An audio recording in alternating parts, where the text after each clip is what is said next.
Poco Diablo is a lovely little resort. Well, actually, it's fairly sprawling. This is the golf course, which was immediately behind our particular unit. And shortly here, we'll be seeing Cindy going up a path which joined our unit to the dining room area. Actually, this was a shortcut.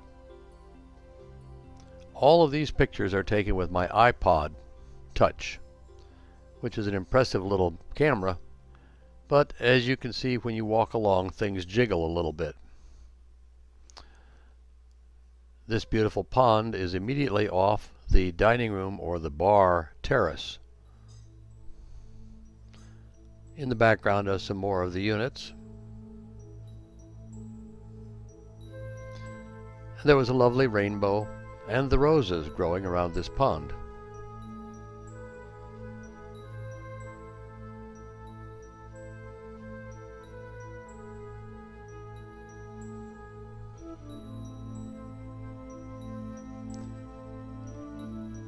The red hills were a very pleasant background.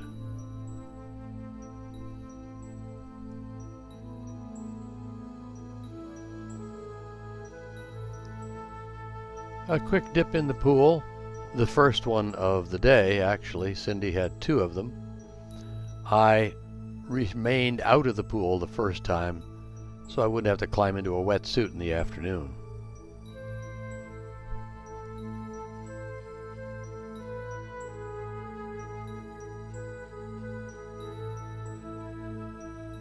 Unfortunately, we got no video.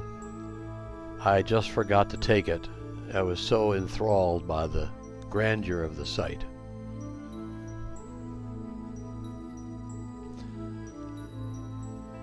The Verde Canyon train was quite an experience. Essentially, a 2-hour trip to one end of the line and a 2-hour trip back. But the ever-changing shadows made the scenery appear different all the way. We can see the Verde River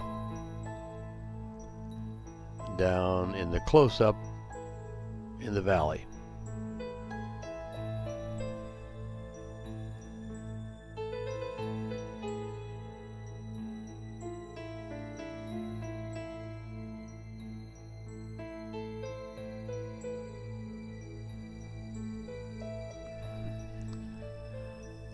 There was a narration on the train assigning various shapes and personalities to various rock features along the way. I must admit, some of the people who gave these things names had a bit better imagination than I did.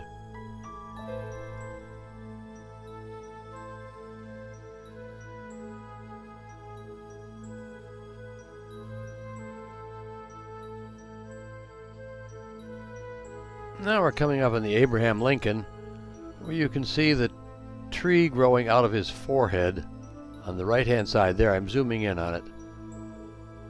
And the Abraham Lincoln is fairly recognizable as a feature through the trees. And across from him is supposedly Richard Nixon, as they described it, with a protruding brow.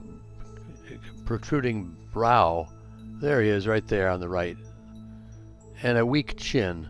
I may have another shot of him here in a moment. Yes, there it is. He was far less recognizable to me than Abe was. The line was very enjoyable to travel on, with a number of curves that permitted good views of the other parts of the train and the river down in the valley.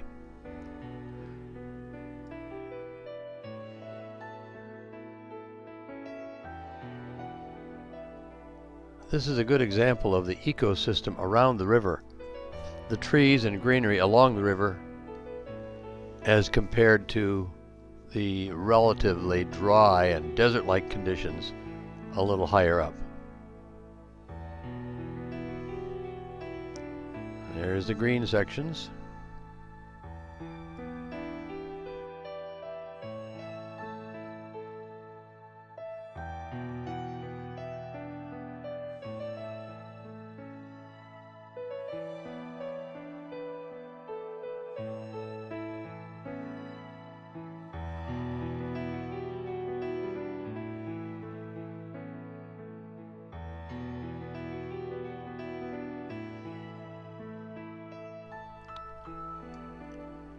And there's the rear of the train. Most of these pictures were taken with my Panasonic camera rather than the iPod Touch.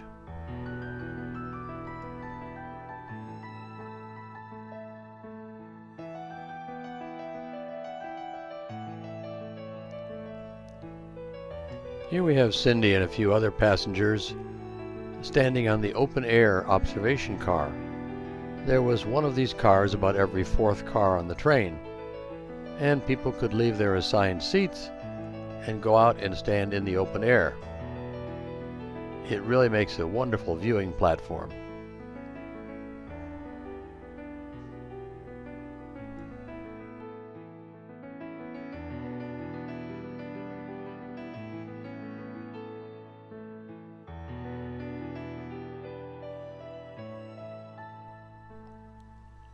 In a few minutes, as we go around another corner, I think we'll get a shot of, well, not in this shot, but a view of these open-air viewing cars. I guess we'll get that on the next curve.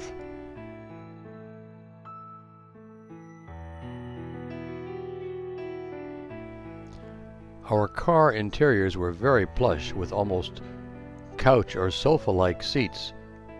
There we go. Now we can get a view of one of those observation cars. They've got canvas covers over the top and stand-up spaces for people with open-air screening on each side.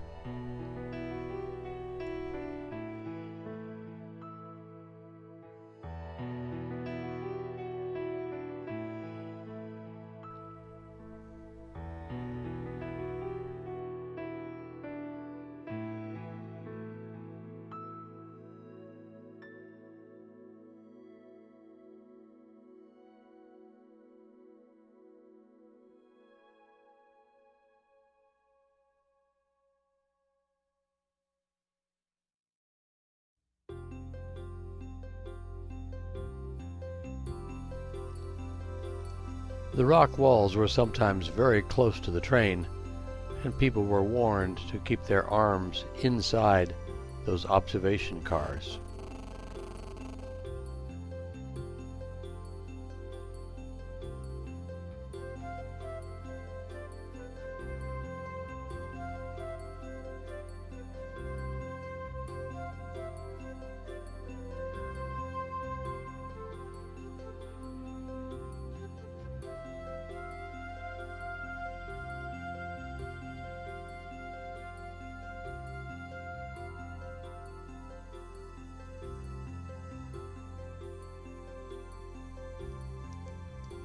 And so our trip is drawing to a close as we head back down the valley towards our starting point with a different view, again on the right-hand side of the train.